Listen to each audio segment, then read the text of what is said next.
ভাই ছৌনাচের উৎপত্তি, এ ভাই ছৌনাচের উৎপত্তি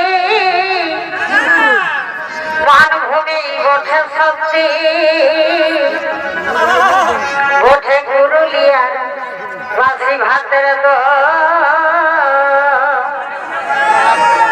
শুনে ঢোল বাগড়ার শব্দ আজ দেশ বিদেশ হয়েছে জব্দ,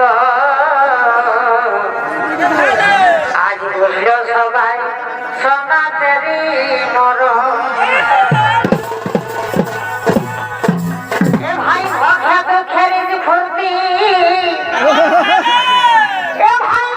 সো হ্যালো বন্ধুরা, কেমন আছো তোমরা? আশা করি তোমরা সবাই ভালোই আছো। আমি রূপালী এবং তোমরা দেখছো রাখোহরি এডিটিং জন ইউটিউব চ্যানেল। তো আজকে আমি আবারও একটা নতুন স্টাইল ভিডিও এডিটিং টিউটোরিয়াল নিয়ে চলে এসেছি। তো চলো প্রিভিউ ভিডিওটা দেখে নাও।